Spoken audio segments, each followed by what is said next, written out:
right now, before you do anything else, before you try any technique, before you focus on any point between your eyebrows, before you listen to any frequency or follow any protocol. Your energy field is trying to tell you something. It has been trying to tell you something for a while now. And what it's saying is not what most of the internet wants you to hear.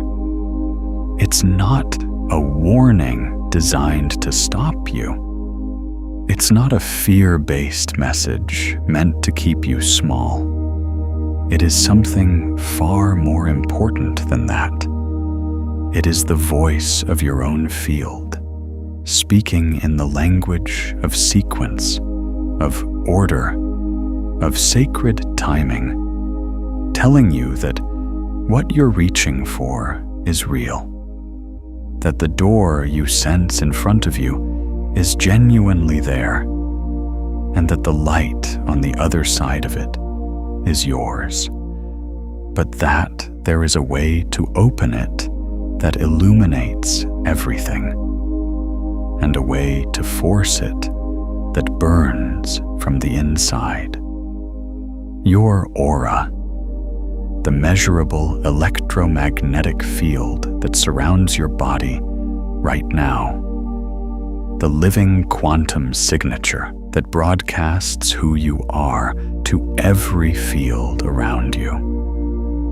Your aura has a natural order to it, a sequence in which it opened, expands, and activates, layer by layer, frequency by frequency, coherence by coherence. And when that sequence is respected, what emerges is radiance. Genuine, stable, luminous radiance that doesn't just give you extraordinary perception, but grounds it, protects it, sustains it, and makes it something you can actually live inside of. But when that sequence is forced, when the hunger for experience outpaces the preparation of the field, the same energy that was meant to illuminate you begins to burn from the inside. Not because you did something wrong, not because you're not ready for awakening, but because a door opened before the room was ready to receive the light that came through it. Today, we are going to talk about the third eye. But we are not going to talk about it the way most people talk about it. We are not going to give you a 7-day protocol. We are not going to promise you that you'll see auras, or receive transmissions, or access hidden dimensions by the end of this transmission. What we are going to do is something far more valuable than any of that. We are going to show you what your energy field actually is, how it actually works at the quantum level, what it requires before the higher perceptual centers can open safely and sustainably, and why the most powerful thing you can do right now is not force anything open, but instead become so coherent, so luminous, so fully inhabiting your own field that the opening happens naturally, the way a flower opens in sunlight. Not because it's trying to bloom, because it's receiving exactly what it needs. Your aura knows the sequence, and today you're going to know it too. Let's begin with what you are. Not who you are in the biographical sense, not your history, or your name, or your story. What you are at the most fundamental level of physical reality. Because this is where everything else in this transmission becomes not just believable, but undeniable. You are a radiating field of electromagnetic energy. This is not metaphor. This is not spiritual language borrowed from ancient traditions and dressed up in modern vocabulary. This is measurable, documented, reproducible physics. The HeartMath Institute has spent decades measuring the electromagnetic field generated by the human heart. And what they have found is extraordinary in its implications. Your heart generates an electromagnetic field that extends several feet beyond the surface of your body in every direction. Not a few millimeters, several feet. It is the most powerful electromagnetic field produced by any organ in your body, approximately 60 times stronger in amplitude than the electrical activity of the brain. This field is not static. It is not a fixed halo that sits around you unchanged. It is a dynamic, living, constantly modulating broadcast that carries real information. Information about your emotional state. Information about your level of coherence. The degree to which the different systems of your body are operating in synchronized, harmonious relationship with each other. Information about what you've experienced, what you're expecting, what you're carrying, what you're open to. Your heart field reads all of this and broadcasts it continuously in every direction at every moment. That broadcast is your aura, not the aura of mystical imagination, not the colored clouds that psychics claim to see floating around bodies, though there may be more to that than mainstream science currently acknowledges. The aura we are speaking of is the measurable electromagnetic reality of your personal energy field. The living quantum signature that you carry with you everywhere, that arrives before you do in every room, that other people's nervous systems read and respond to before a single word is spoken, before a single gesture is made. You've felt this. You've walked into a room and felt someone's energy before you saw their face.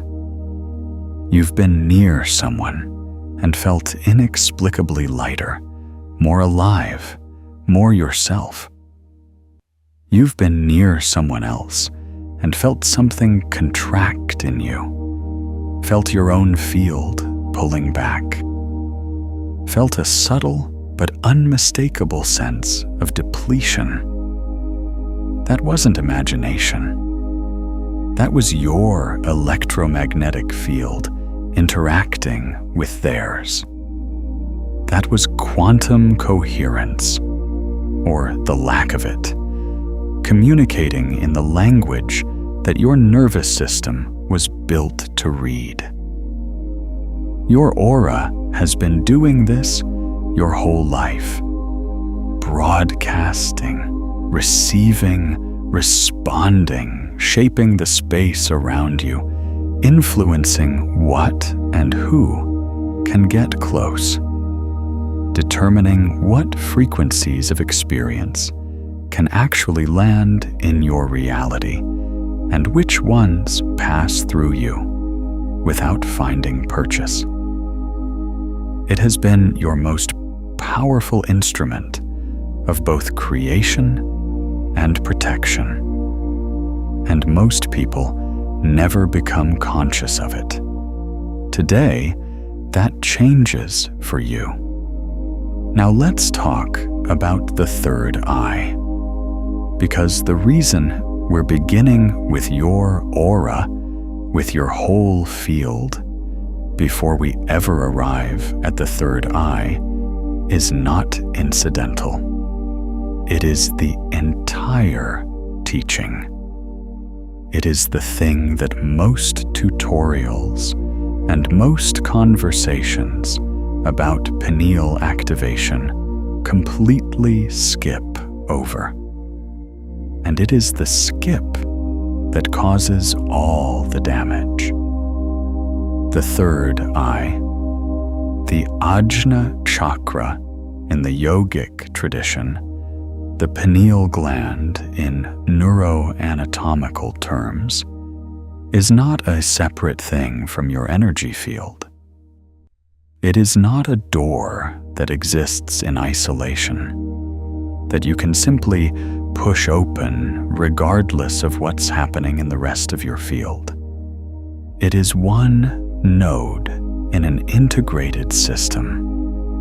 It is one frequency in a spectrum that runs from the base of your spine to the crown of your head. And that spectrum is your personal energy field in its vertical dimension. The column of light that yogic traditions have mapped for thousands of years. And that quantum biology is only beginning to understand. And here is what the traditions understood that the internet tutorials do not. That column of light has a sequence. It has an order in which it naturally activates and opens. And that order exists not as an arbitrary rule imposed by some external authority, but because of the actual physics of how energy moves through a living system. Think of it this way. Imagine you have a series of chambers in a building, and in the highest chamber, there is a window that opens onto an extraordinary view, a view that encompasses everything, that reveals the hidden architecture of reality, that shows you what most people can never see. That window is the third eye. That view is genuine. It is real. It is waiting for you. But to reach that chamber, you have to pass through every chamber below it. And each of those chambers has a door, and each of those doors requires a specific kind of key. Not a magical key, not a key you have to earn through suffering or years of painful discipline, but a key that is made of a particular quality of energy, a particular frequency of coherence that the door is designed to respond to. If you try to climb directly to the highest chamber without opening the chambers below, if you try to force the highest window open while the lower doors are still closed, still carrying the weight of unprocessed energy, still vibrating at frequencies that haven't been stabilized, what happens is not enlightenment. What happens is that the view comes in, but there is no stable ground beneath you to receive it. The light enters, but there is no coherent field to hold it. And light without a coherent field to hold it doesn't illuminate. It burns. This is not theory. This is documented human experience across cultures, across centuries, across the clinical records of psychiatrists and the written testimonies of practitioners who went through it and survived to tell the story. If this transmission is landing in your field, if you can feel the truth of the sequence resonating in you right now, please take a moment to like this video and subscribe. It helps this light reach the people who are ready for it. There was a man who sat down to meditate in Kashmir in 1937. He was not a novice. He was not someone who found a 10-minute video and decided to try activating his pineal gland on a Tuesday afternoon.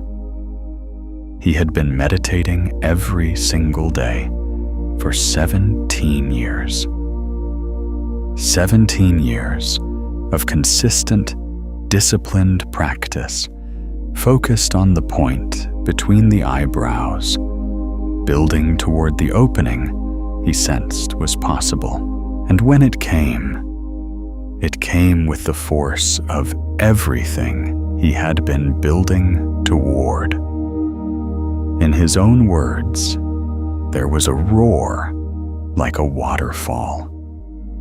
And then a jet of liquid light rose up through the spinal column and flooded the brain. His consciousness expanded beyond every limit he had known.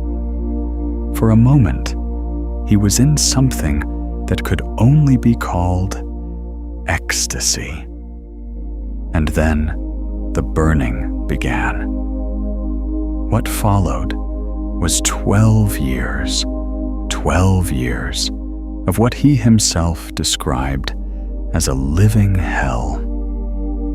Burning sensations throughout his body, as if an internal fire was consuming him from the inside. Inability to eat or sleep normally. Hallucinations that swung between visions of terrible beauty and absolute terror. Depressions so profound that he floated, in his own words, between sanity and states that resembled psychosis. He sought help from every master, every guru, every holy person he could find in India, the birthplace of the very tradition he had been practicing. And no one could help him. No one had a map for where he had gone. His name was Gopi Krishna. His account is published, translated into 11 languages, documented and endorsed by researchers and scholars across multiple disciplines. His suffering was real. His experience was real. And the reason it happened the way it did, the reason the opening that should have been a gift became a 12-year ordeal was not because he was weak or unprepared in the ordinary sense. It was because the energy that rose through him did not travel through the central channel. It entered through a lateral channel, one associated with heat, with activation, with fire. And without the balanced, coherent central pathway to guide it, it became an uncontrolled force inside a nervous system that was not yet prepared to carry it. His field had not been prepared in the right sequence. The lower chambers had not been fully opened and stabilized. And so, when the highest window blew open, there was no coherent ground beneath it to receive what came through. Now here is what I want you to feel in your own body as you hear this story. Not fear, not the contraction of someone being warned away from something dangerous. What I want you to feel is the recognition of your own field's intelligence, because your energy field already knows this. It already understands the sequence.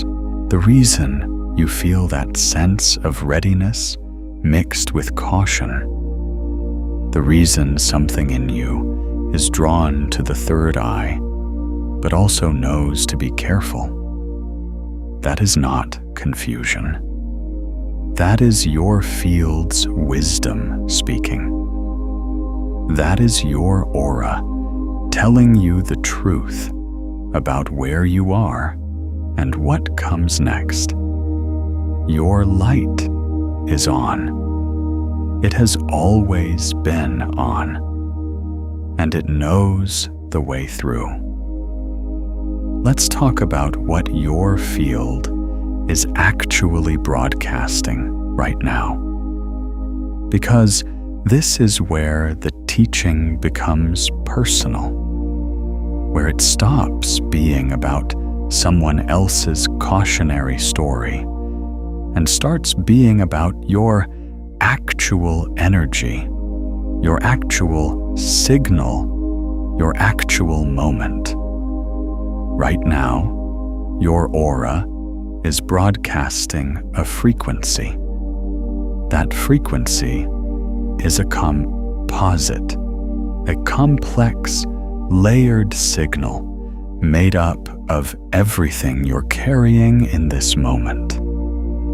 Your emotional state, the coherence or incoherence of your nervous system, the beliefs that are running beneath the surface of your conscious thought, the ones you didn't choose and may not even know are there, the accumulated experiences that have shaped your field over time, the places where your energy flows freely, and the places where it has been compressed, contracted, dimmed. And here is what quantum field theory tells us about what happens to that broadcast. Like frequencies resonate. The quantum field, the vast, interconnected field of potentiality that underlies all physical reality, does not respond to your intentions. It does not respond to your wishes or your prayers or your affirmations, at least not primarily. It responds to your actual frequency, to what you are actually radiating, not what you want to radiate or what you think you're radiating. This is why two people can want the same thing with equal intensity and have completely different experiences of what reality delivers to them. It's not about the strength of the wanting. It's about the coherence of the field that's doing the wanting. A coherent field, a field that is integrated, stable, luminous, broadcasting a clear and consistent signal, interacts with the quantum field in a fundamentally different way than an incoherent field does. A coherent field creates resonance. It draws toward it the frequencies that match its signal. It assembles reality around itself with a kind of elegant precision that looks, from the outside, like extraordinary luck, or grace, or magic. An incoherent field, a field that is fragmented, contracted, broadcasting mixed signals from multiple competing patterns, creates interference. It pushes away what it most wants and draws toward it what confirms its existing patterns, even when those patterns are ones of lack, or fear, or limitation. And here is the critical point for everything we're discussing today. The state of your field before you attempt to activate higher perceptual centers is not a preliminary detail. It is the whole thing.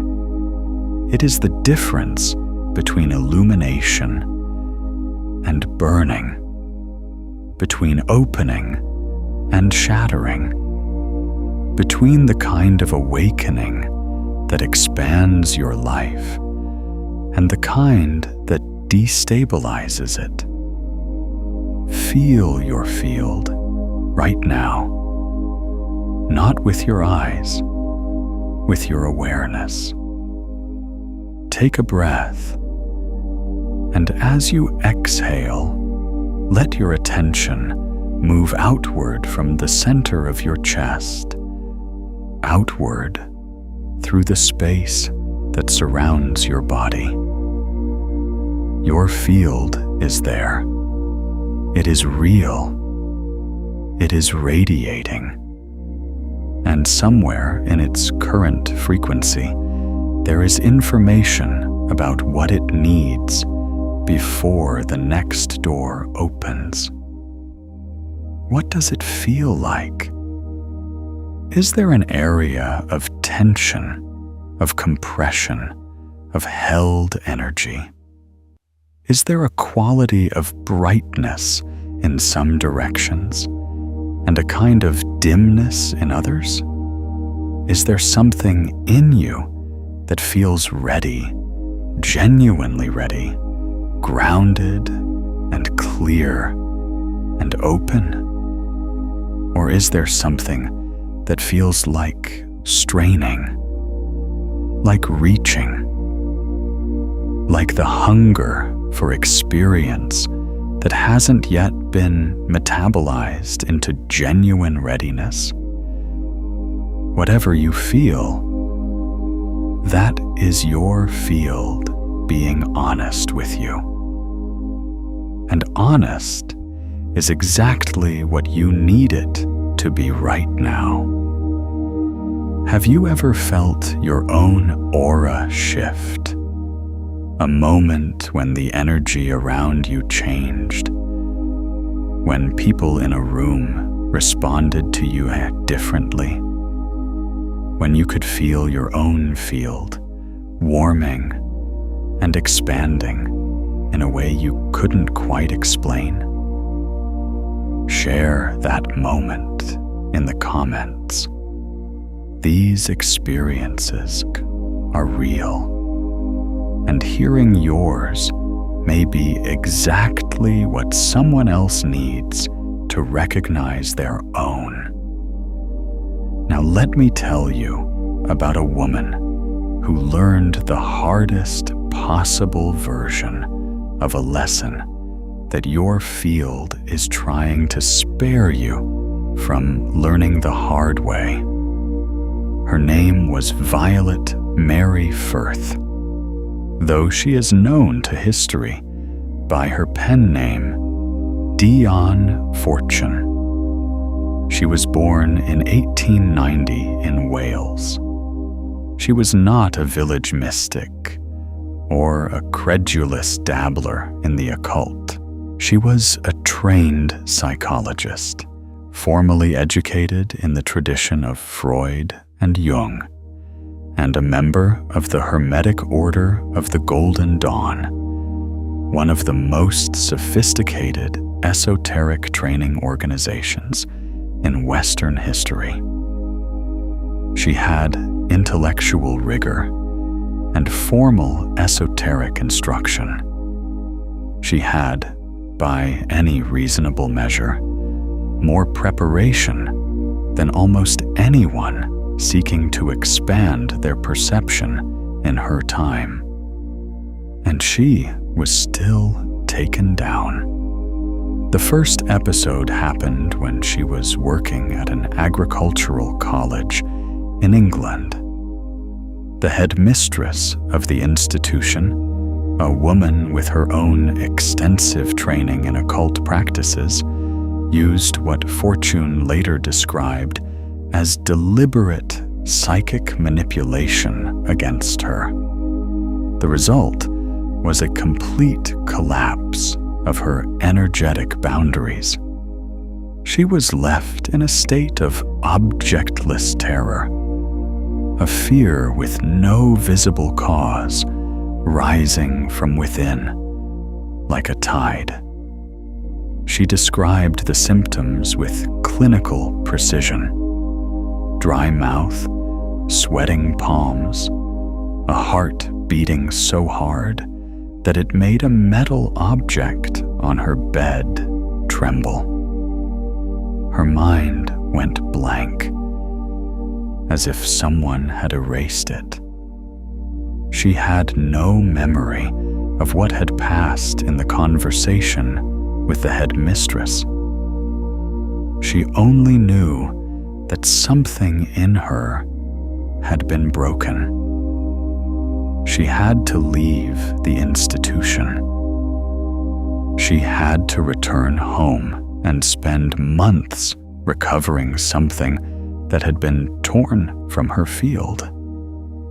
Later, with more preparation, with formal training and greater understanding, she experienced new episodes. When she published material that certain authorities in her tradition considered a breach of their inner sanctum, she reported a sustained campaign of what she called psychic attack, a constant energetic pressure, a draining of her vitality, a sense that her expanded perception had made her not just more capable, but more visible, more reachable, more vulnerable to forces that operated on the same expanded planes she had opened herself to.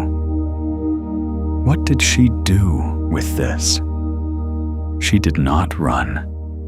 She did not close herself down and pretend none of it had happened. She sat down and wrote one of the most important books in the Western esoteric tradition, Psychic Self-Defense, published in 1930, a practical, detailed, clinically rigorous manual on exactly what happens when you expand your perception.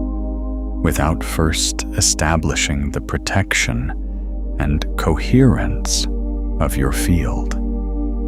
And the central insight of that book, the one that cuts through everything and lands with the force of absolute truth, is this: when you open your perception, you are not just gaining access to new levels of reality. You are becoming visible on those levels. And not everything that exists on those levels is benign.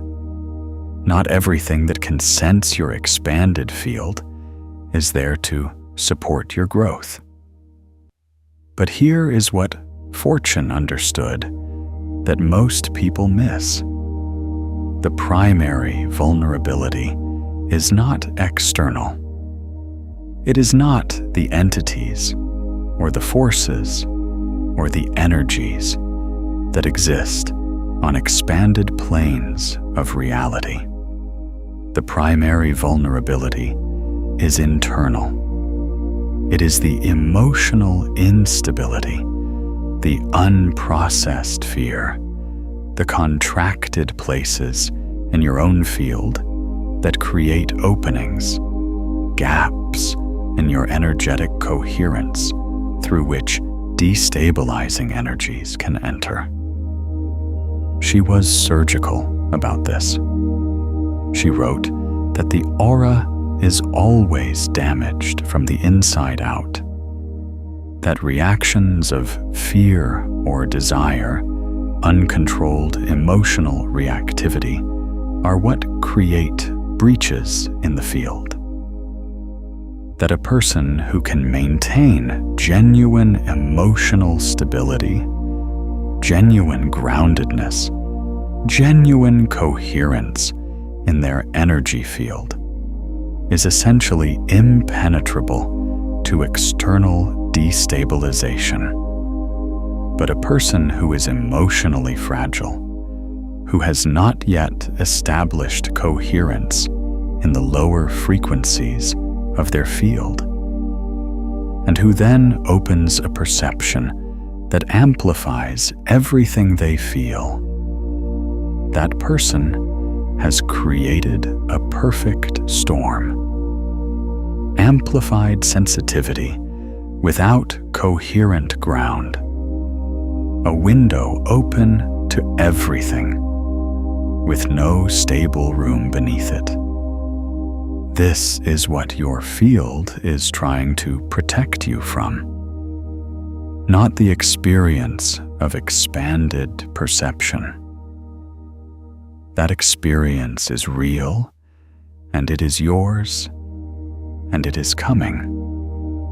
But the version of it that arrives before the ground is ready. The version that amplifies what hasn't yet been integrated. The version that burns. Let me show you something about the layers of your field that most people never learn. Because your aura is not a single, uniform thing. It is not a simple bubble of energy surrounding your body. It is a complex, multi-layered system. And each layer corresponds to a different frequency of your experience, a different dimension of who you are as a quantum being. The lowest layer, the one closest to your physical body, is the densest, the most physically grounded. It corresponds to the energy of your body itself, your physical vitality, your sense of safety and groundedness in the world. This is the layer that connects to what yogic traditions call the root center, the Muladhara, the energy that anchors you to the earth, that gives you the sense of being genuinely safely here. When this layer is coherent, when it is vibrating with genuine groundedness, genuine physical presence, genuine sense of safety, it creates a foundation that everything above it can rest on. It is the floor of the building we were speaking of earlier. And without a stable floor, no matter how extraordinary the view from the highest window, you cannot stand in it without falling. Above that is the layer that corresponds to your emotional body, your relationships, your capacity for connection and flow and movement through life. This is where so much of the unprocessed material tends to live. The old grief, the unresolved fear, the patterns of connection and disconnection that were shaped before you had the awareness to choose them. When this layer is coherent, your field flows. When it is contracted, your field broadcasts the frequency of that contraction, and reality assembles around the signal of not enough, of not safe, of not worthy. Above that is the layer of your personal power, your sense of agency, your capacity to act in the world, your relationship with your own will. This is where the energy of confidence, or its absence, lives, where the patterns of shrinking or overreaching broadcast their frequencies, where the difference between genuine empowerment and the performance of empowerment becomes visible in your field. Above that is the heart layer, the layer that the Heart Math Institute measures when they measure the electromagnetic field of the heart. This is the layer that bridges everything below it and everything above it. The layer of love, of genuine compassion, of the kind of coherence that arises when the heart is open and the field it generates is stable and warm and clear. This is the layer that your field most naturally wants to radiate from. This is the frequency that, when it is genuinely present, makes you the person who lights up a room without trying. Not because you're performing anything, because your field is broadcasting at the frequency of genuine heart coherence, and every other field around you resonates with it. Above that is the layer of expression, the frequency of your authentic voice, your truth, your capacity to be genuinely seen and genuinely heard. And above that, the layer of expanded perception, the third eye layer, the frequency of intuition and inner vision, and the ability to perceive what lies beyond the ordinary range of the senses. And above that, the crown, the layer of pure consciousness, the connection to the field of all that is, the frequency of unity and transcendence. Now, do you see the sequence? Do you see why the traditions that understood this mapped it the way they did? Each layer is a foundation for the one above it. Each frequency of coherence creates the ground on which the next frequency can open safely. You cannot skip the layers. You cannot bypass the sequence. Not because of any external rule, but because of the actual physics of how energy moves through a living system.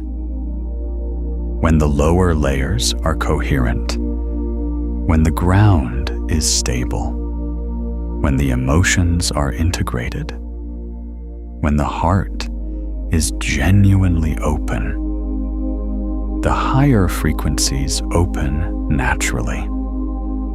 The third eye does not need to be forced. It does not need to be pried open with binaural beats and intention protocols and 7-day challenges. It opens the way a flower opens in sunlight, because the conditions are right, because the field beneath it is ready to receive and sustain what comes through. This is what your field has been trying to tell you. Now let me tell you a parable, because sometimes the deepest truths land most completely in the language of story. There was a young woman named Sarah who lived in a village at the edge of a great forest. From the time she was small, she had known that she was different in some way she couldn't quite name. She saw things other people didn't see, not visions or apparitions, but something subtler. The way light moved differently around people who were sad. The way a room felt before something important happened. The way animals turned toward her without being called. She grew up knowing she had a gift, though she had no name for it and no one to teach her what it was. And when she was old enough to go looking for answers, she found them in the form of a teacher, a man in the next village who claimed to be able to open the inner eye, to activate the perception that she could feel waiting inside her like a seed. She went to him with everything she had, her hunger, her readiness, her years of sensing something just beyond the edge of her ordinary perception. And he gave her the technique, the focus point, the breath, the visualization. He told her to practice it every day without fail, to push through any discomfort, to hold the focus until the door opened. She did exactly what he said. For 3 weeks, she practiced with the intensity of someone who has been waiting their whole life for something and has finally been given the key. And then, on a night in the 3rd week, something happened. The door opened, but it did not open the way she had imagined.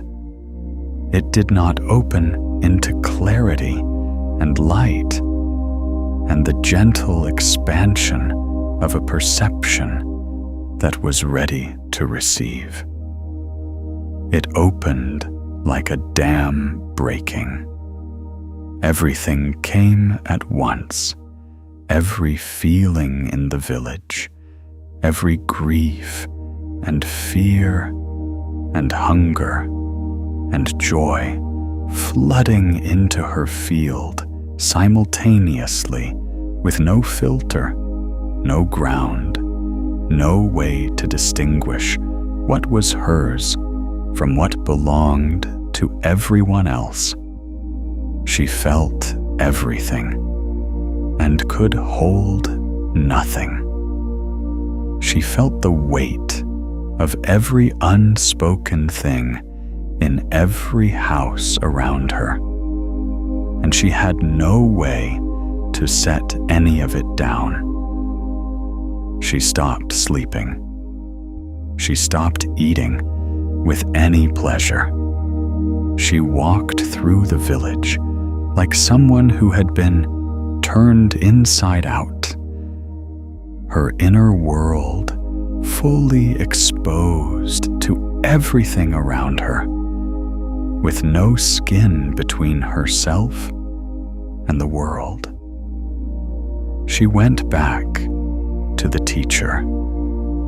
He didn't know what to do. He gave her more techniques. She tried them, and they made things worse. She went to the healer in the next village, and the healer looked at her field with eyes that knew how to see, and said something that changed everything. She said, "The door opened before the house was built." And then she did something that no one had done for Sarah before. She sat with her, not to give her more techniques, not to push her further along a path, but to help her build the house, to help her establish the ground, the genuine, physical, embodied, rooted groundedness that her field had never fully developed, because she had always been reaching upward toward the gift she sensed, without ever fully landing in the body that was meant to hold it. They worked together for months, not on the third eye, on the root, on the breath that goes all the way down, on the physical presence that says, "I am here, I am safe. This body is my home." On the emotional processing that allows old grief to move through and complete, rather than accumulating in the field as a frequency of unresolved pain. On the heart opening that happens not as a spiritual achievement, but as a natural result of genuine self-compassion and genuine presence. And slowly, the flooding stopped. Not because Sarah closed the door she had opened.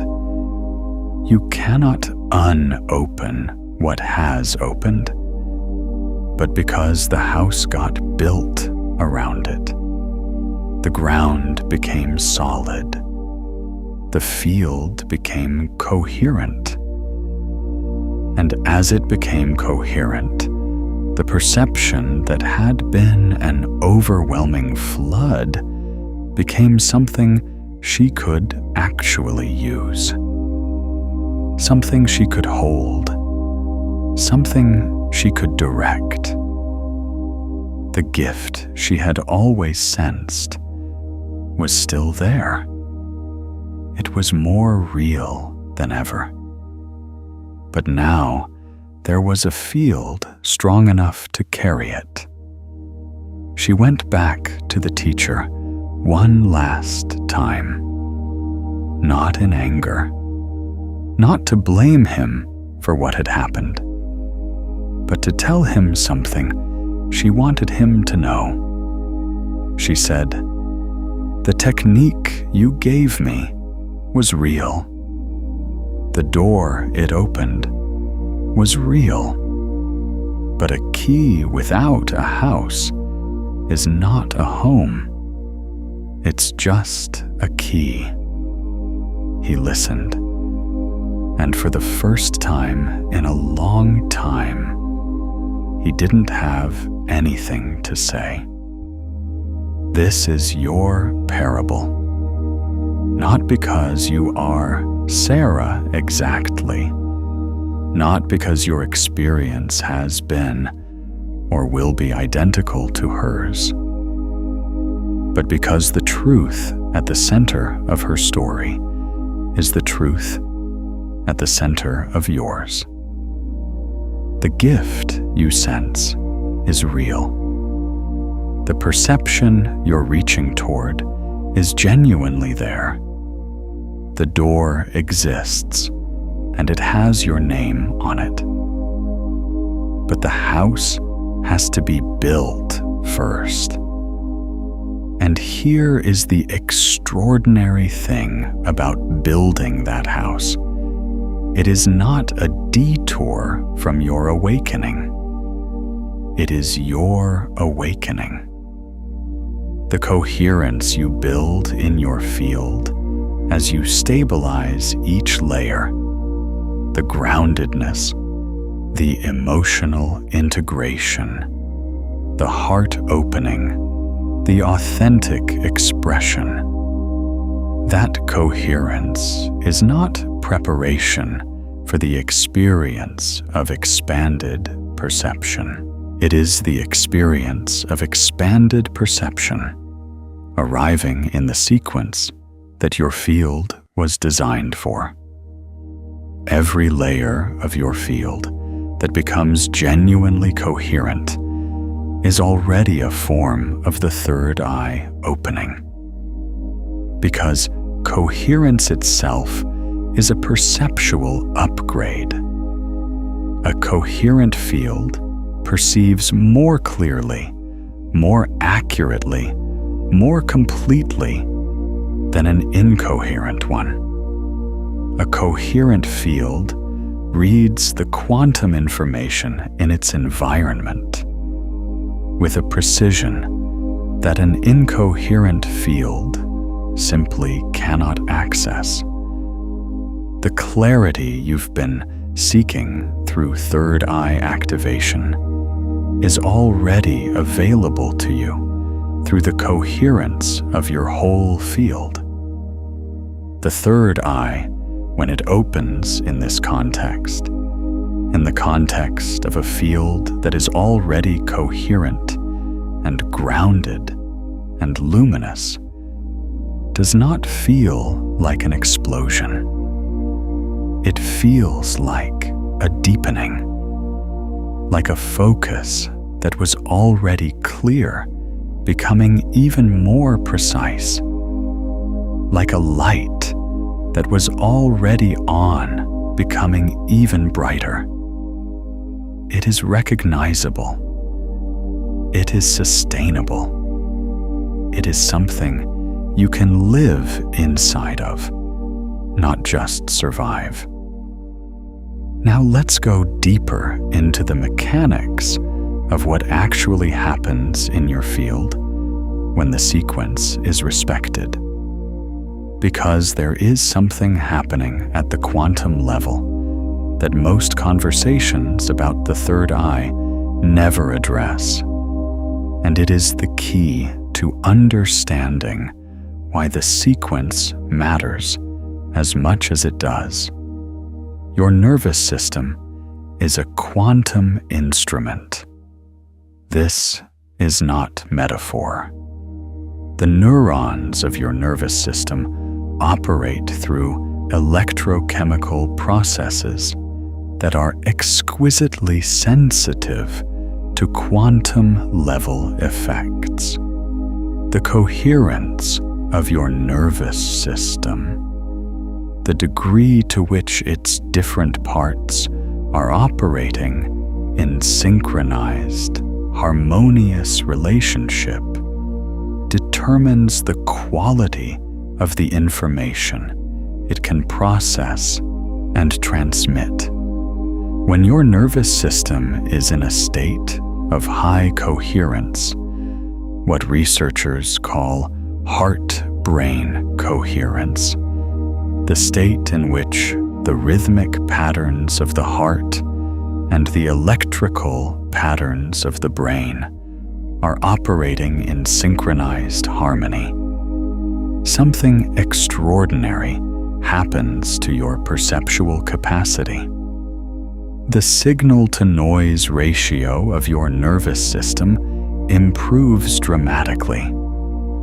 The amount of information you can accurately perceive and process from your environment increases.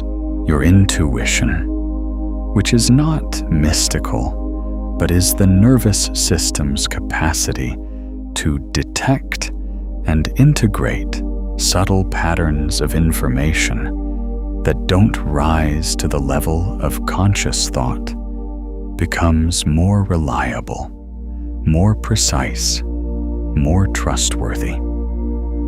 This is what the HeartMath Institute calls the state of coherence. And it is not a rare or difficult state to achieve. It is the natural state of a nervous system that is not in chronic stress, that is not carrying the load of unprocessed emotional material, that is not broadcasting the frequency of fear or contraction or lack. It is the state your field moves toward naturally when the conditions are right. And here is what is so important about this. Coherence is not just a state of feeling good. It is a Guan upgrade in your capacity to perceive reality accurately. A coherent nervous system is not just more pleasant to live in. It is more intelligent. It is more perceptive. It is, in the most literal and measurable sense, more enlightened, more lit up, more capable of receiving and processing the full spectrum of information that your field is embedded in. When the lower layers of your field become coherent, they create the conditions for the nervous system to achieve this state. And when the nervous system achieves this state, the higher perceptual centers, including what we call the third eye, can operate at the level they were designed for, not as a forced opening that overwhelms an unprepared system, but as a natural activation of a capacity that was always there, waiting for the conditions to be right. This is the physics of why the sequence matters. Not spiritual dogma, not arbitrary tradition. Physics. Now there is another danger that lives at the threshold of expanded perception. And it is the one that no one sees coming, because it wears the face of the very thing people are seeking.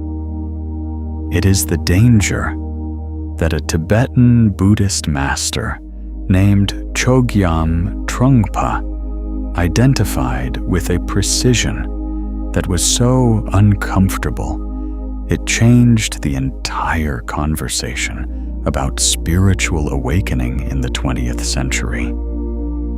He called it spiritual materialism. Trungpa was born in 1940, recognized as a reincarnated master while still a child, trained in the most rigorous traditions of Tibetan Buddhism, and eventually fled Tibet during the Chinese invasion to bring those teachings to the West. He founded one of the first Buddhist-inspired universities in North America and became one of the most influential spiritual teachers of his era. And what he observed in his Western students disturbed him deeply. They were sincere. They genuinely wanted to awaken. They were practicing. They were studying. They were sitting in meditation and going on retreats and reading the texts and doing everything that was supposed to lead to genuine transformation. But something was going wrong. The ego, the sense of a separate self that spirituality is supposed to dissolve, was not being dissolved. It was being fed. It was accumulating practices the way other people accumulate credentials. It was using meditation as a way to feel superior to people who didn't meditate. It was seeking mystical experiences, not for the transformation they bring, but for the stories they generate, the identity they create, the sense of being special, of being chosen, of being further along than everyone else.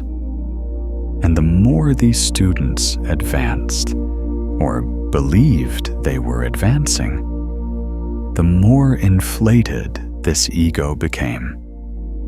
Not smaller, larger, more convinced of its own specialness, more certain of its own enlightened status, more removed from the genuine humility and groundedness that actual awakening produces. Trungpa called this spiritual materialism, and his central insight was devastatingly simple. The ego can convert anything for its own use, including spirituality, including meditation, including the opening of the third eye.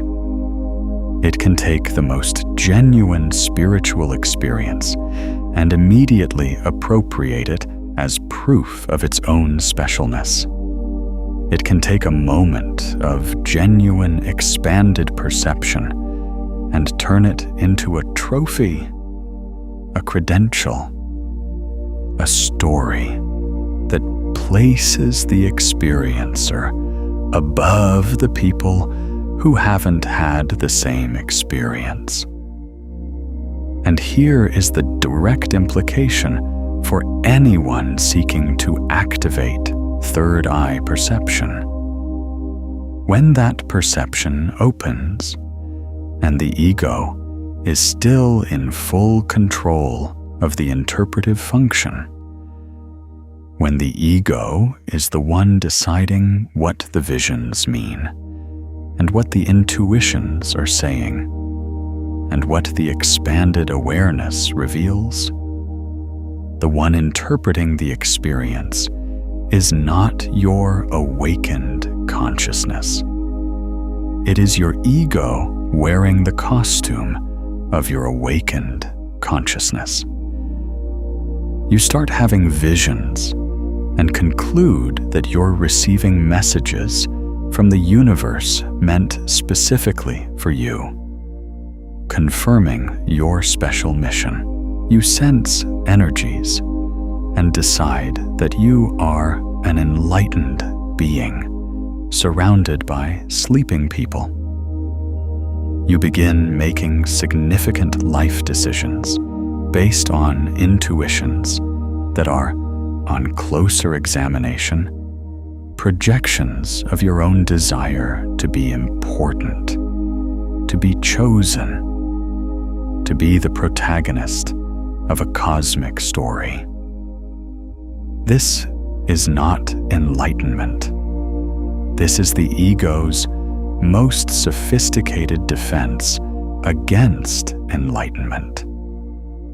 And the third eye, forced open before the ego has been genuinely examined and its patterns made conscious, becomes not an instrument of clear perception, but an amplifier of the ego's existing distortions.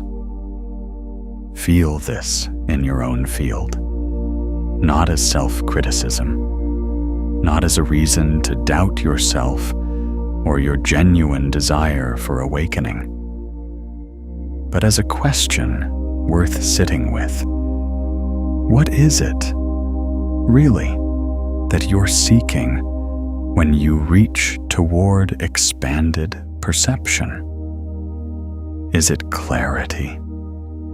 Is it the ability to navigate your life with greater wisdom and grace? Is it the genuine desire to perceive reality more accurately and to serve more effectively from that perception? Or is there something else mixed in? A hunger for the experience itself, for the story it creates, for the identity it confers. A desire to be someone who has opened their third eye, rather than simply someone who perceives clearly. Both can be true simultaneously. The desire for genuine awakening and the ego's desire to appropriate that awakening for its own purposes can coexist in the same field. And the awareness of that coexistence, the honest, humble recognition that both are present, is itself a form of the coherence that makes genuine opening possible. Because genuine awakening, when it comes, is the ego's ultimate disappointment. It does not confirm the ego's specialness. It dissolves the ego's sense of separation. It reveals not that you are more than other people, but that the distinction between you and other people is less solid than it appeared. It opens not into a hierarchy of perception, but into a field of interconnection in which everyone and everything is radiating, in which the light is not yours alone, but is the nature of reality itself. And you are simply, finally, beautifully, completely recognizing your own participation in it. That recognition does not make you special.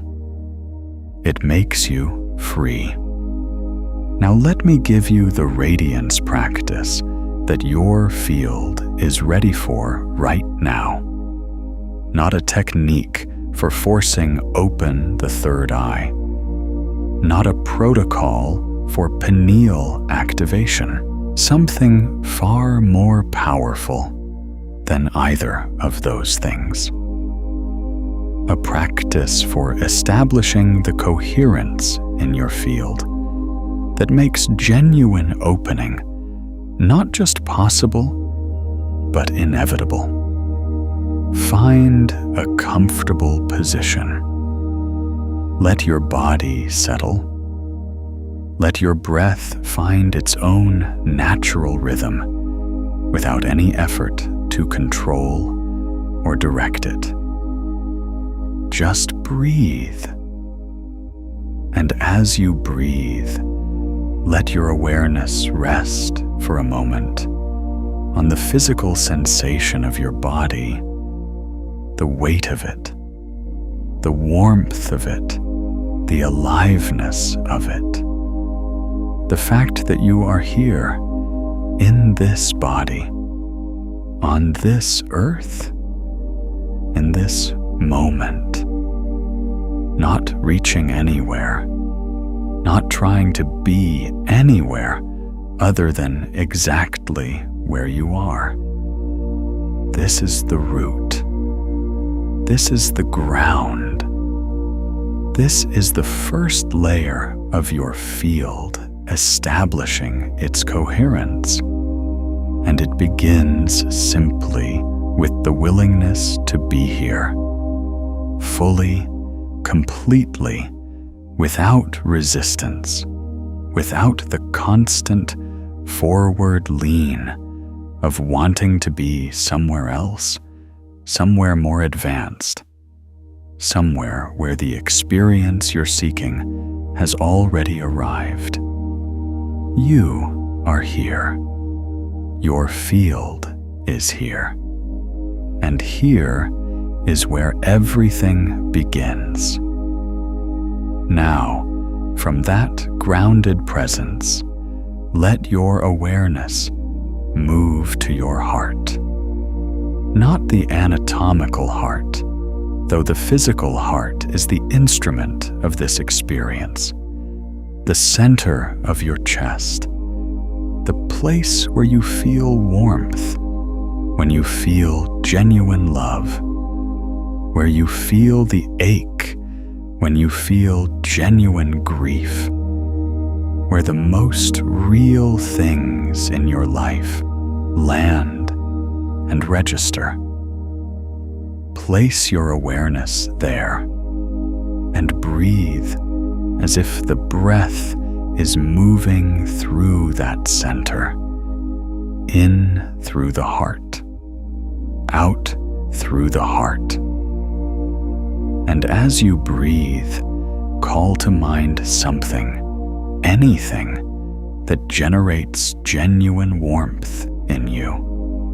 Not a forced positive feeling, not a performance of gratitude, something real, a moment of genuine beauty, a person whose presence makes you feel more yourself, an experience of nature that opened something in you, a memory of being genuinely, completely held.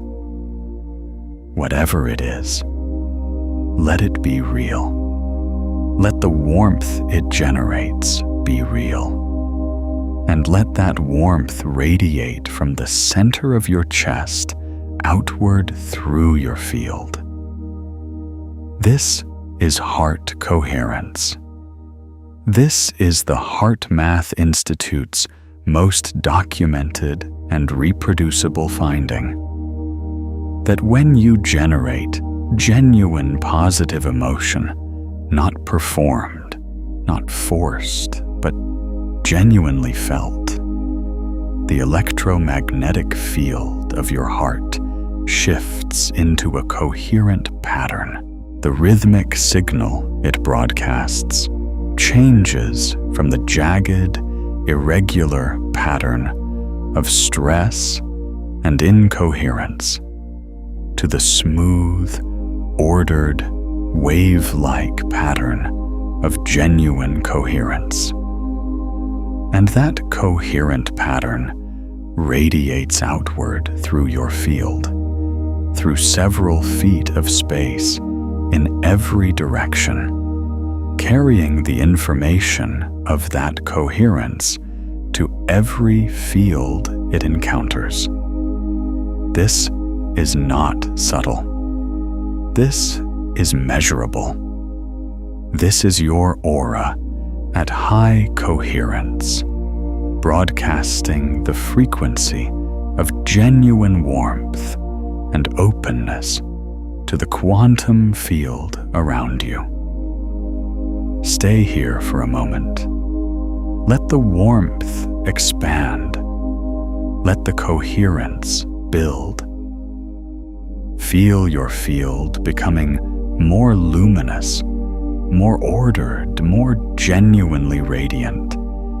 Not because you're trying to make it radiant, but because you're generating the conditions in which radiance is the natural result.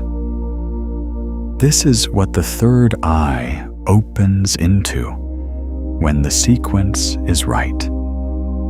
Not into chaos, not into overwhelm, not into the flooding of unfiltered information that has no coherent ground to land on.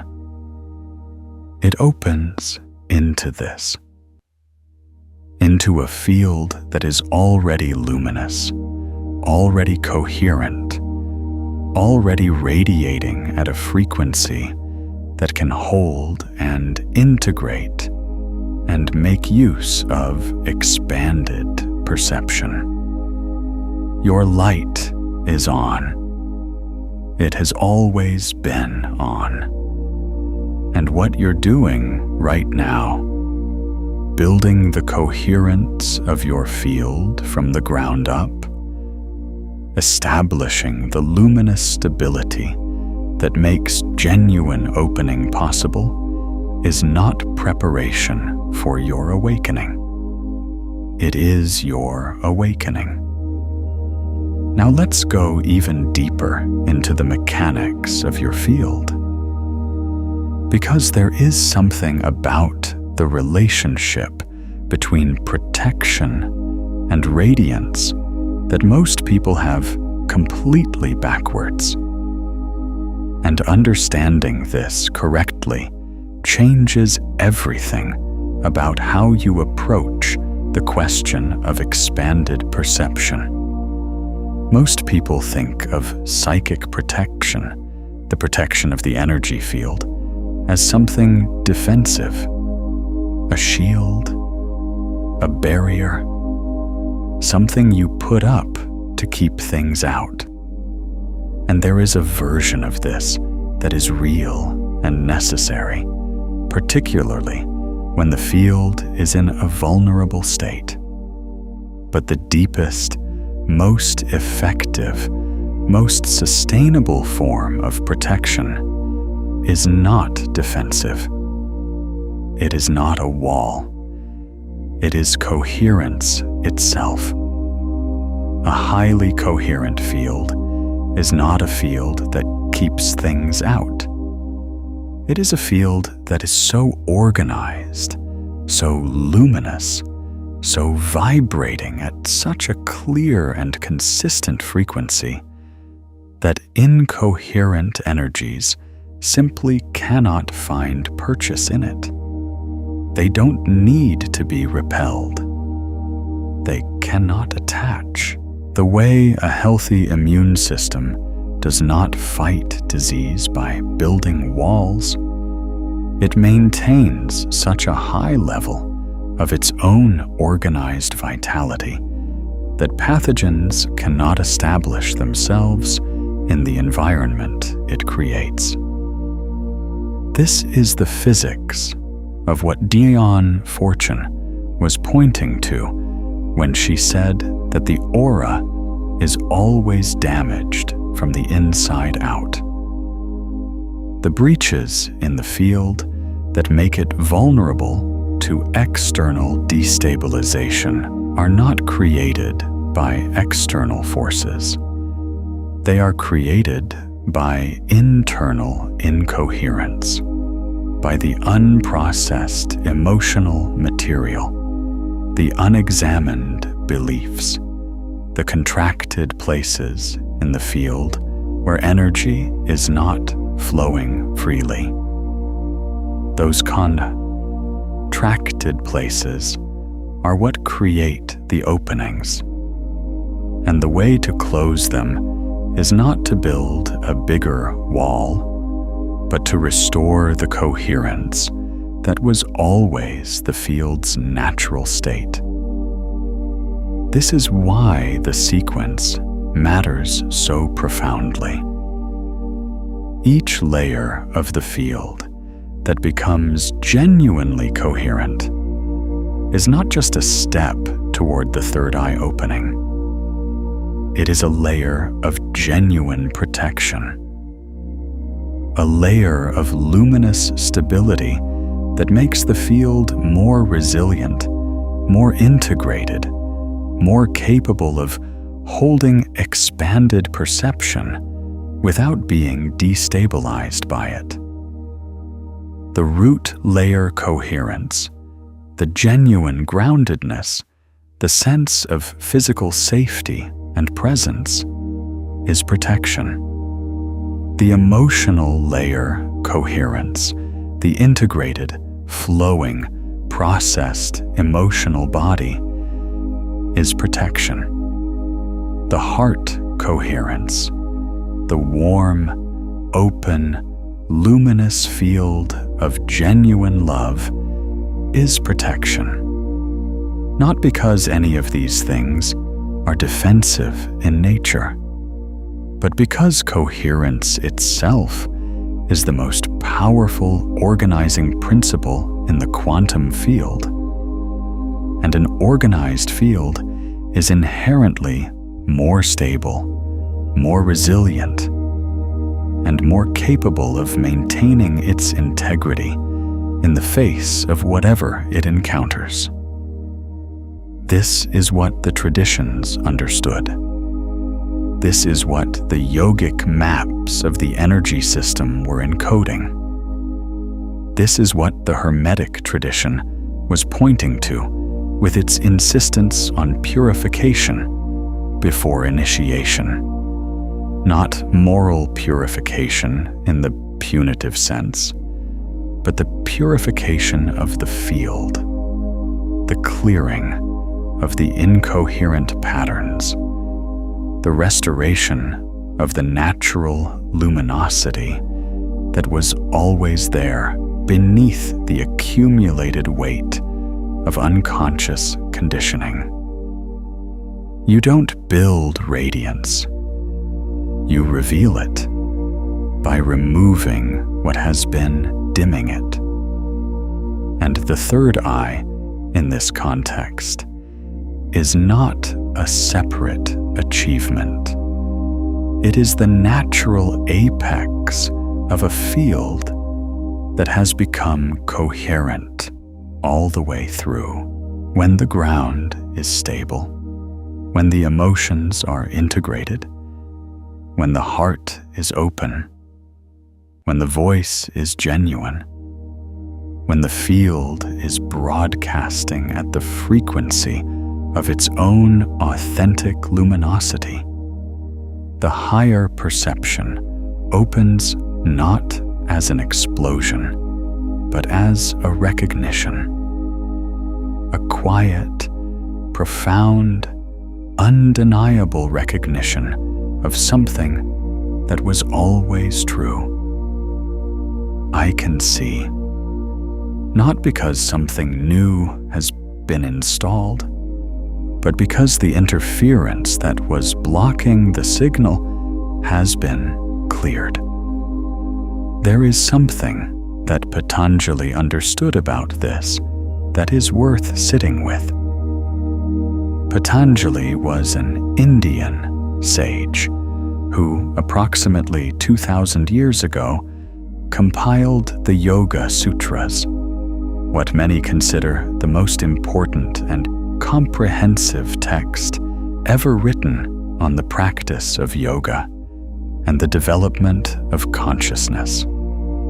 In the third chapter of that text, called Vibhuti, he does something that surprises modern scholars. He lists in extraordinary detail the extraordinary capacities, the siddhis, the powers, that can arise as a practitioner's field deepens and expands.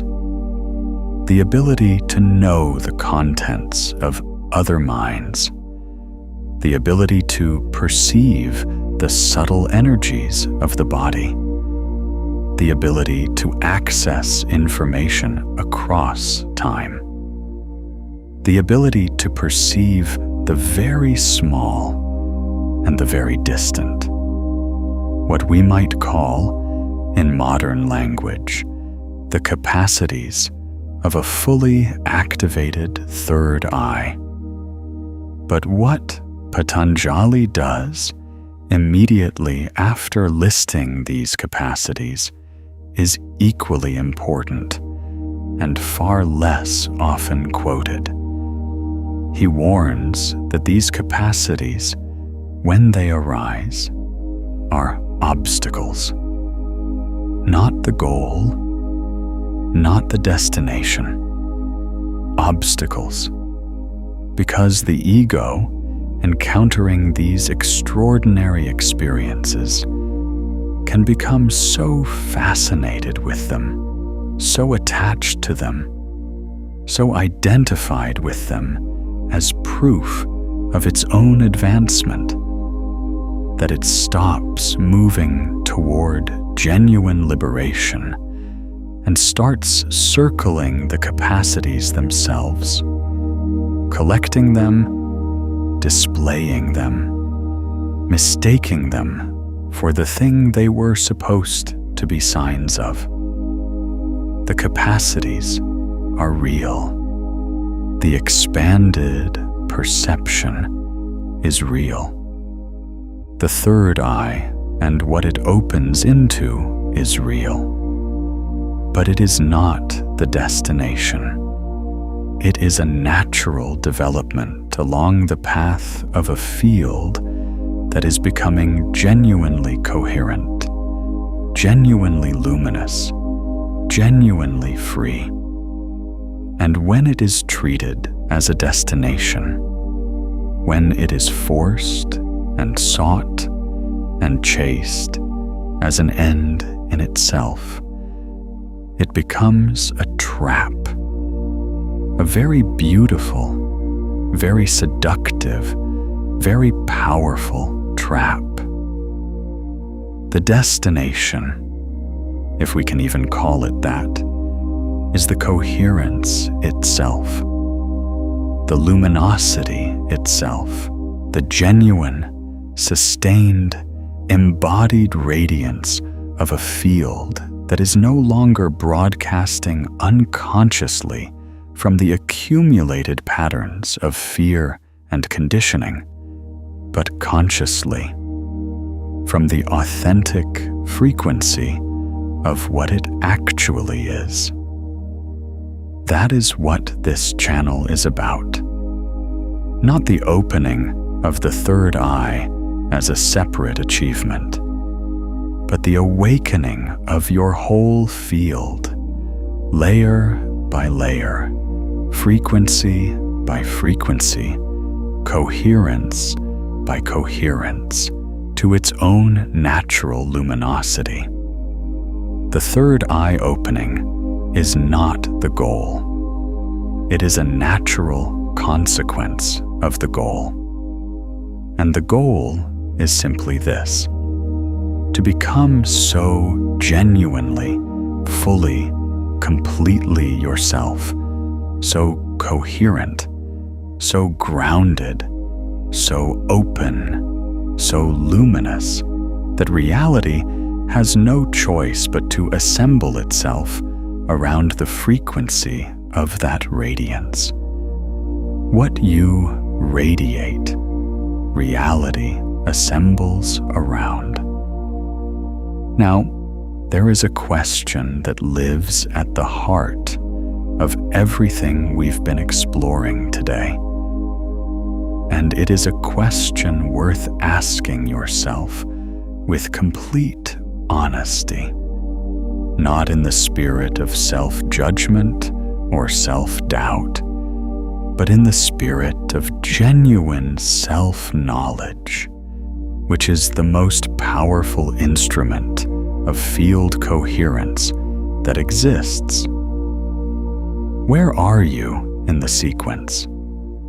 Not where do you want to be, not where you feel you should be, not where the part of you that is hungry for experience and recognition and the story of having opened the third eye wants to be, but where you actually are in your actual field, in your actual life, in the actual quality of your day-to-day experience.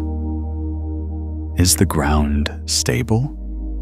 Is there a genuine sense of safety and physical presence in your life? Not the performance of security, but the actual felt sense of being genuinely, rootedly here? Or is there a chronic, low-level anxiety, a sense of not quite landing, a pattern of reaching forward into the future or backward into the past that keeps you from being fully present in the body that is the instrument of all higher perception? Is the emotional body integrated? Are there emotions that have been moving through you freely, completing their cycles, being felt and released and metabolized into wisdom? Or are there things that have been held, compressed, pushed down, grief that hasn't been allowed to grieve, anger that hasn't been allowed to complete, fear that has been managed rather than genuinely processed? Because those held emotions are frequencies in your field, and they are broadcasting right now, shaping what reality assembles around you, creating the incoherence that makes forced opening dangerous. Is the heart genuinely open? Not in the performed sense of someone who talks about love and uses the language of the heart, but genuinely, vulnerably, warmly open, capable of being moved, of being touched, of feeling the full spectrum of what it means to be a human being in genuine relationship with other human beings and with the living world. And is there genuine expression, the authentic voice that speaks your actual truth, that doesn't shrink or perform or shape itself to what it thinks others want to hear? Because the layer of authentic expression is the bridge between the heart and the higher perception. A field that cannot speak its own truth, cannot clearly perceive the truth of what lies beyond it. These are not rhetorical questions. They are a genuine diagnostic of your field. And the answers, honest answers, felt answers, not conceptual ones, will tell you exactly where you are in the sequence and what your field most needs right now. And here is the extraordinary gift in that knowledge. Wherever you are is exactly right, not as a consolation, not as a way of saying it doesn't matter how prepared you are, but as a genuine recognition that your field is always in the perfect place for the next step of its own unfolding. the root that needs more grounding is not behind. It is in the process of becoming the foundation that will make everything above it possible. The emotions that need integration are not obstacles. They are the material of the coherence that is being built. The heart that is still learning to stay open is not failing. It is developing the resilience that will allow it to remain open even when it encounters what expanded perception reveals. You are not behind. You are in the sequence, and the sequence is working. And if you've had a moment, even a quiet, ordinary one, where you felt your own light shift, where something in your field warmed and the room around you responded, where you knew without knowing how you knew that your energy had changed, share that in the comments. Those moments matter. They are the sequence in motion.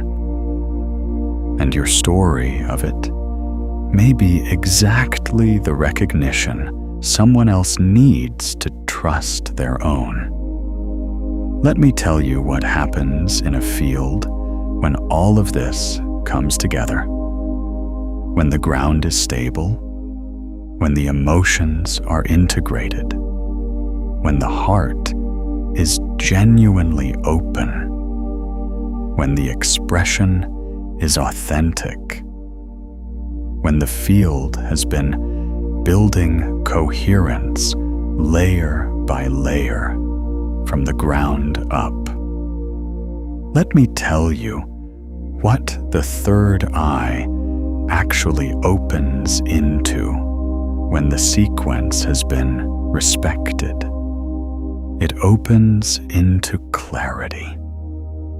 Not the dramatic, overwhelming, flooding clarity that Sarah experienced when the door opened before the house was built, but a quiet, steady, undeniable clarity.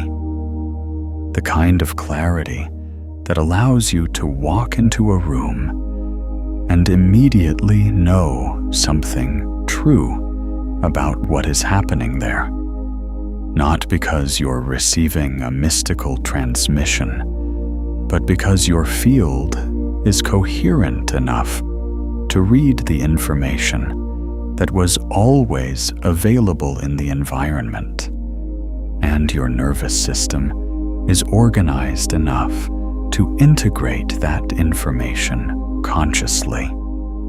The kind of clarity that allows you to know in your body, in your field, when something is aligned with your genuine path and when it is not as a vague, intuitive feeling that you're not sure you can trust, but as a precise, embodied, reliable signal that you have learned to read because your field is coherent enough to generate it accurately.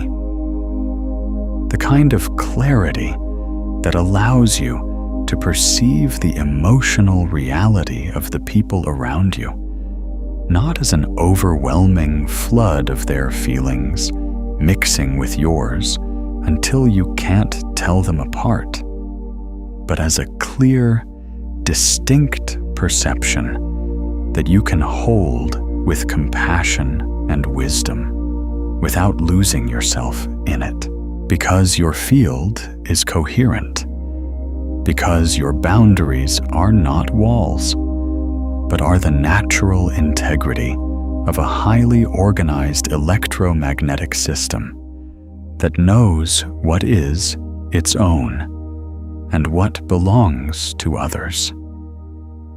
The kind of clarity that allows you to sense the quantum field itself, the vast, interconnected, responsive field of potentiality that underlies all physical reality, and to perceive, not just intellectually, but experientially, that your field is embedded in it, and that what you radiate, it responds to. That the signal you broadcast is being read and answered in every moment. That you are not separate from the field of reality, but are a radiating node within it, shaping it and being shaped by it in a continuous, dynamic, living exchange.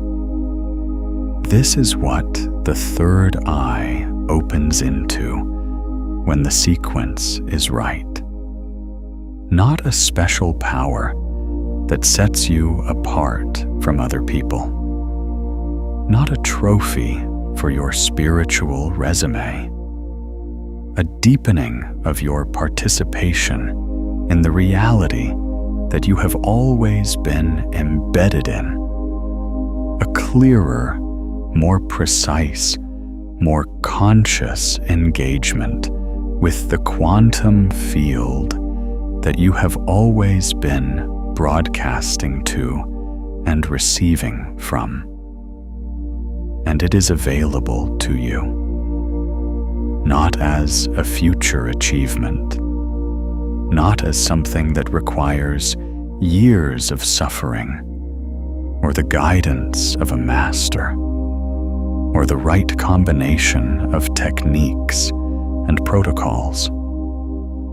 It is available to you as the natural result of the coherence you are already building. The coherence that is already growing in your field as you sit with these words, as you feel your own field responding to the truth of the sequence, as something in you recognizes what it has always known about the order in which things open. Your aura knows the sequence, and now so do you. Here is what I want you to take into your life from this transmission. Not a technique, not a protocol, not a 7-day challenge. A single orientation, a single quality of attention that, if you bring it to every aspect of your field, will do more to activate genuine expanded perception than any forced opening could ever produce. Become interested in your coherence, not obsessed with it, not anxious about it, not constantly monitoring and evaluating and judging the state of your field, but genuinely, warmly, curiously interested in it. In what makes your field more coherent and what makes it less. In what generates genuine warmth in your heart and what contracts it. In what creates the felt sense of genuine groundedness and what pulls you out of your body and into the reaching, straining forward lean of someone who is always trying to be somewhere other than here. Notice what happens in your field when you're in nature, when you're near certain people, when you're doing certain kinds of work, when you're eating certain foods, when you're sleeping enough. when you're moving your body, when you're being genuinely honest about what you feel, when you're allowing yourself to be genuinely seen.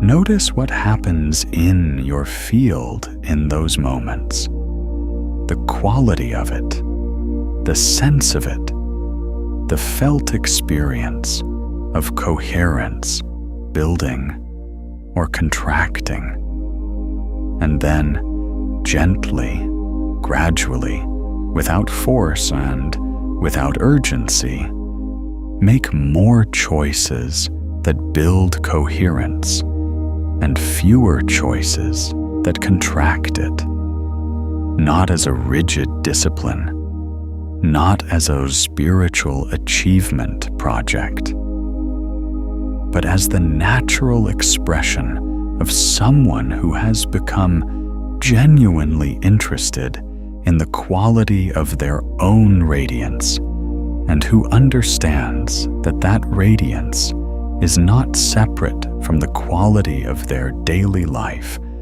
but is built from it, moment by moment, choice by choice, breath by breath.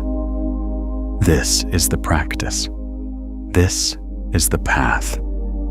This is the sequence in action, lived not as a series of techniques, but as an orientation to your own field that gradually, naturally, inevitably produces the coherence that makes genuine opening possible.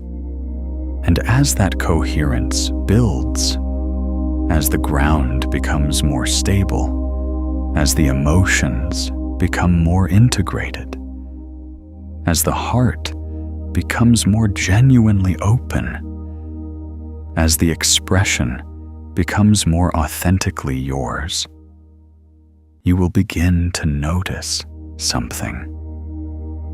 Something that doesn't announce itself dramatically.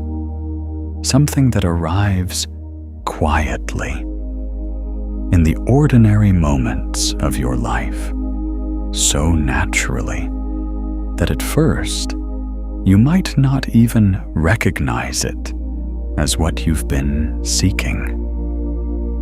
You will begin to know things, not in the way that knowledge usually arrives, through reasoning and analysis and the accumulation of information, but in the way that a coherent field knows, directly, immediately, without the intermediary of thought. You will walk into a situation and simply know something true about it.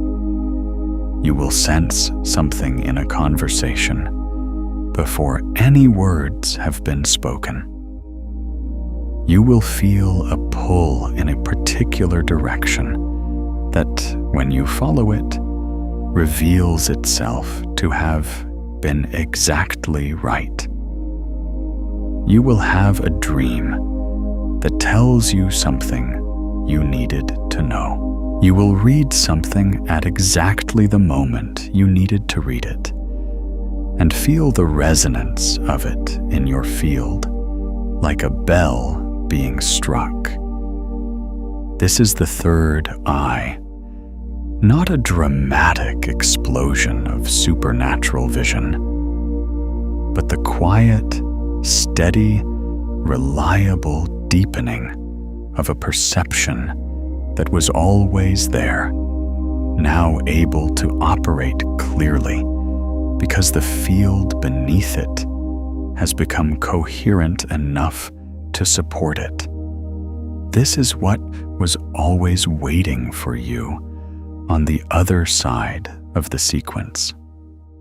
Now I want to speak directly to the part of you that is impatient, the part that has been reaching toward this for a long time and wants it now, wants the experience, wants the confirmation that the perception is real and that you have access to it. I see that part of you. I understand it. And I want to say something to it that comes from genuine understanding rather than from the impulse to simply calm it down. Your impatience is not a problem. It is information. It is your field telling you that there is genuine readiness in you, genuine desire for expansion, genuine hunger for the clarity and the perception and the deepened engagement with reality that expanded consciousness makes possible. That desire is real, and it is valid, and it is part of what will carry you through the work of building coherence. When the work gets unglamorous, when it asks you to sit with difficult emotions rather than transcend them, when it asks you to be genuinely present in a body that sometimes hurts, rather than floating above it in the airy heights of spiritual aspiration. But here is what I want the impatient part to hear. Forcing the sequence does not get you there faster. It detours you. It creates the kind of experience that Gopi Krishna lived through. Not because you're not capable, not because you're not ready in some essential way, but because the physics of a living energy system don't bend to impatience. The ground has to be built before the higher floors can be inhabited. The lower frequencies have to be coherent before the higher ones can open stably. The fastest way to genuine, sustainable, luminous, expanded perception is the coherent way, the sequential way, the way that builds the house before opening the highest window. Not because it's more virtuous, or more disciplined, or more spiritually correct, but because it actually works. Because it produces the real thing, rather than a destabilizing imitation of it. Your field knows this. Somewhere beneath the impatience, beneath the hunger for experience, beneath the ego's desire to be the person who has opened their third eye, there is a part of you that knows the sequence, that recognizes the truth of it, that has, in fact, been following it all along, more faithfully than you might have realized. Every moment of genuine presence you've cultivated, every time you've allowed yourself to feel something fully, rather than pushing it away.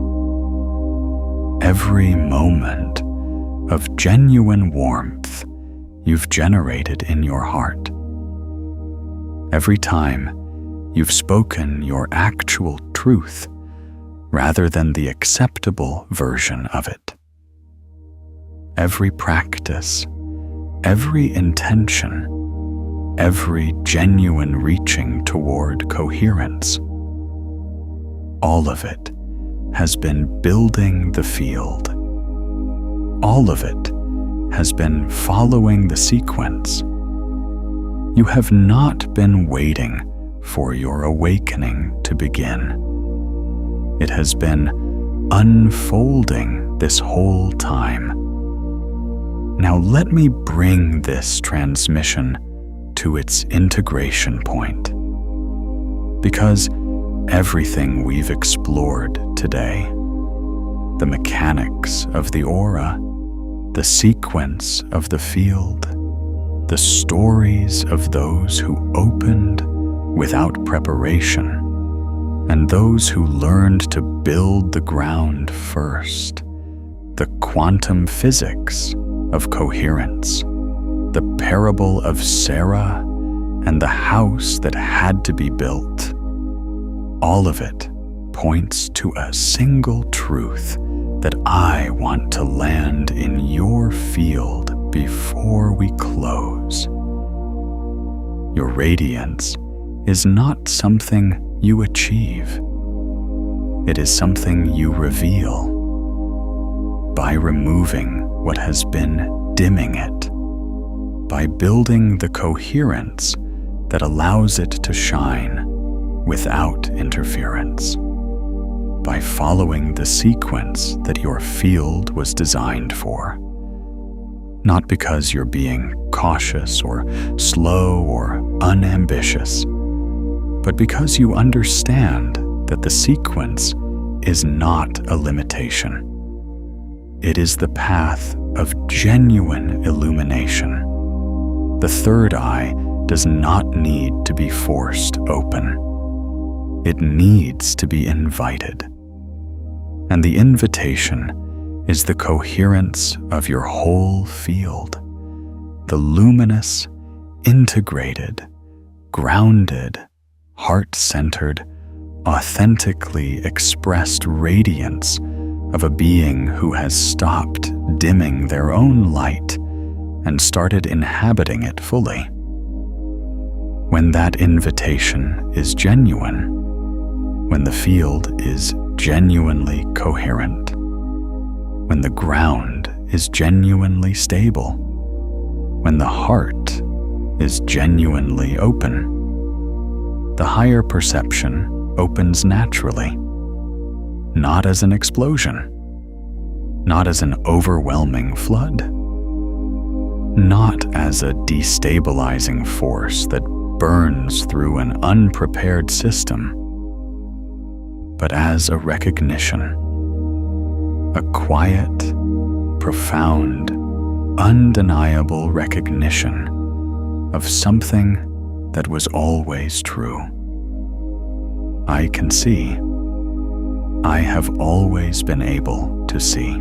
And now the field beneath my seeing is stable enough to hold what I perceive.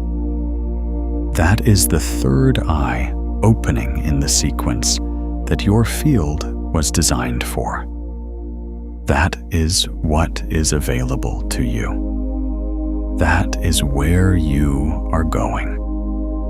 And the work you do between now and then, the coherence you build, the ground you establish, the heart you open, the truth you speak, the light you allow to radiate without dimming it. That work is not separate from the destination. It is the destination, arriving in the sequence that makes it real and sustainable and genuinely yours. Your aura is active. Your field is building coherence. Your light is conscious. And the sequence is working, even when you can't feel it working, even in the moments when the impatience rises and the hunger for experience peaks, and the part of you that wants to skip ahead strains against the wisdom of the ground. The ground is being built. The house is rising. And the highest window, when it opens, will open into a view that you can actually stand in, that you can actually live inside of, that you can carry into every conversation, every relationship, every moment of your daily life as a genuine, stable, luminous quality of perception that doesn't require maintenance or effort or the constant reactivation of a forced opening. It will simply be how you see, because it will be who you are. You have been glowing this whole time. You just needed to see the sequence that allows the glow to become something you can direct, sustain, and share. Now you see it. Now you know it. Now the work of building the coherent field that makes genuine opening possible is not a detour from your awakening, but the awakening itself, arriving in the sequence it was always meant to arrive in. Welcome to your own light. Not the light of a forced opening that burns before it illuminates, but the light of a field that has been built coherently, layer by layer, from the ground up, until the whole of it is radiating at the frequency of what you actually are.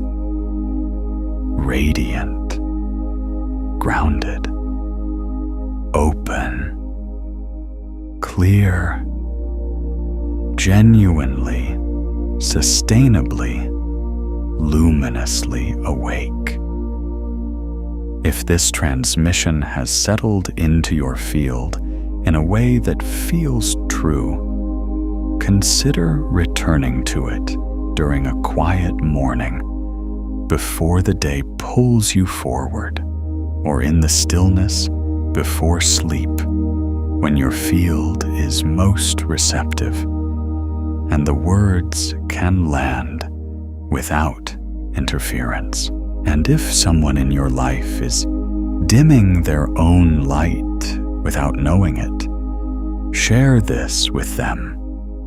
Because when you activate another person's awareness of their own radiance, both fields strengthen through that resonance, and the coherence you've been building here ripples outward into the collective luminosity we are all part of. Your field knows the sequence, your light knows the way, and you are already, in this moment, further along that sequence than you knew. Shine. Not because you should, not because you've earned it through sufficient suffering, or sufficient discipline, or sufficient spiritual achievement, but because that is what you are. A radiating field of quantum energy, broadcasting your actual frequency to the quantum field at every moment, shaping the reality that assembles around you with every signal you send. And the signal you're sending right now, the signal of a field that understands its own sequence, that is building its own coherence, that is following the wisdom of its own natural order, rather than forcing what isn't yet ready. That signal is one of the most powerful and luminous broadcasts your field has ever generated. The quantum field is listening. Reality is assembling. Your aura is active. Your light is on. It has always been on. And now you know it.